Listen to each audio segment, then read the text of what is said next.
Hello বন্ধুরা, আসসালামু আলাইকুম। Welcome to back my channel. এক ফালি ওল নিয়েছি আর ওলটা আমি আজকে ডিম দিয়ে রান্না করব। সেজন্য ওলটা পরিষ্কার করে কেটে ধুয়ে নিয়েছি। ওলটা আমি মোটা করেই টুকরা করে নিয়েছি আর এভাবে রান্না করলে ওল খেতে খুবই ভালো লাগে।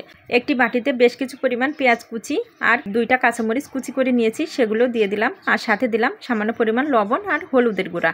একসাথে এগুলো ডলে মেখে নিচ্ছি। আর এভাবে মেখে যদি আপনি ডিম ভাজি করেন, সেই ডিম খেতে কিন্তু খুবই ভালো লাগে। আজকে আমি ডিমটা এভাবে মেখেই ভাজি করে রান্না করব। সেজন্য হাত দিয়ে পেঁয়াজ মরিচটা খুব ভালোভাবে ডলে মেখে নিয়েছি। এখন ডিম দুইটা এক এক করে ভেঙে দিচ্ছি। ডিম দুইটাও এবার ভালোভাবে হাত দিয়ে মিশিয়ে নিচ্ছি। মিশানোটা হয়ে গিয়েছে, এখন ডিমটা আমি ভাজি করে নেব। সেজন্য চুলায় চলে যাচ্ছি। চুলায় প্যান বসিয়ে দিয়েছি। প্যানটা গরম হয়ে এসেছে, এখন তাতে তেল ঢেলে দিয়েছি। তেলটা গরম হয়ে এসেছে, এখন মাখিয়ে রাখা ডিমটা আমি এই তেলের মধ্যে ছেড়ে দিচ্ছি। ডিমটা ভালোভাবে ভেজে নিচ্ছি। আর এভাবে ভাজি করে যদি আপনি ডিম রান্না করেন, সেই ডিম কিন্তু খেতে খুবই ভালো লাগে। আজকে আমি এই ডিম ভাজিটা ওল দিয়ে রান্না করব, বুঝতেই পারছেন। সেজন্য আমি ডিমটা ভাজি করে নিচ্ছি। আপনারা এভাবে যদি ডিম ভাজি করে রান্না করেন, এক ডিমে কিন্তু পরিবারের অনেকে মিলে খেতে পারবেন। এতটাই ভালো লাগে এই ডিম ভাজি করে রান্না করলে। ডিমটা উল্টিয়ে আমি পিস পিস করে কেটে নিয়েছি। আর এভাবে ডিমটা আমি ভাজি করে এক সাইডে রেখে দিলাম। সেম প্যানে আমি কিছুটা তেল ঢেলে দিয়েছি। এখন আগে থেকে ধুয়ে রাখা ওলগুলো এই তেলের মধ্যে ঢেলে দিয়েছি। হালকা একটু নেড়ে আমি মশলা অ্যাড করছি। প্রথমেই দিচ্ছি টেস্ট অনুযায়ী লবণ, হলুদের গুঁড়া, শুকনা মরিচের গুঁড়া, ধনিয়ার গুঁড়া, হাফ চামচ রসুন বাটা, হাফ চামচ পেঁয়াজ বাটা, হাফ চামচ আদা বাটা আর 1 চামচ কাঁচামরিচ বাটা। এবার এইসব মশলার সাথে ওলগুলো খুব ভালোভাবে মিশিয়ে নিচ্ছি। এখানে আমি 2 ধরনের মরিচই ব্যবহার করেছি, এতে করে তরকারির কালারটাও খুব সুন্দর হবে। আর কাঁচামরিচ খাওয়া কিন্তু স্বাস্থ্যের জন্য খুবই উপকার, সেজন্য আমি 2 ধরনের মরিচই ব্যবহার করেছি।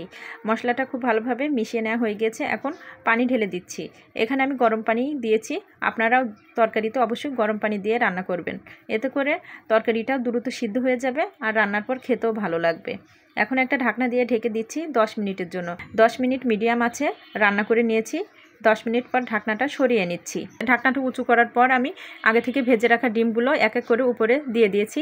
আর সাথে দিয়েছি হাফ চামচ পরিমাণ গরম মশলার গুঁড়া। এই গরম মশলাটা দিলে কিন্তু এই তরকারির মধ্যে খুব সুন্দর একটা ফ্লেভার পাওয়া যাবে।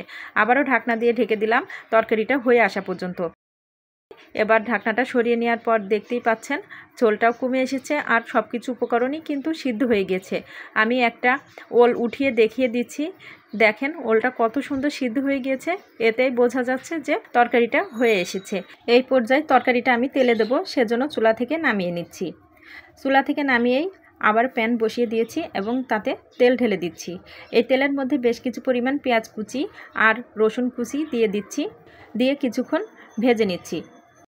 পেঁয়াজ আর রসুনের কালারটা যেই চেঞ্জ হওয়া শুরু করেছে, তখন আমি এর মধ্যে দিচ্ছি কিছুটা পরিমাণ আস্ত জিরা দিয়ে আরও কিছুক্ষণ ভেজে নিচ্ছি। এভাবে কিছুক্ষণ ভেজে নেওয়ার পর কালারটা যেই চেঞ্জ হয়ে এসেছে, তখন আমি আগে থেকে রান্না করে রাখা সেই ওলের তরকারিটা এর মধ্যে ঢেলে দিয়েছি। আর এভাবে তৈরি হয়ে গিয়েছে আমার ডিম দিয়ে ওলের এই দারুণ রেসিপি।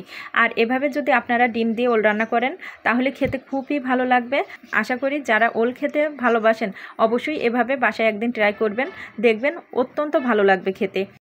ওলের তরকারিটা নামানোর পর আমি উপর থেকে সামান্য পরিমাণ ভাজা জিরার গুঁড়া ছড়িয়ে দিয়েছি। এতে করে কিন্তু খুব সুন্দর এই তরকারির মধ্যে স্মেল পাওয়া যাবে। আর দেখতে পাচ্ছেন ওল রান্নার লুকটা কত সুন্দর হয়েছে।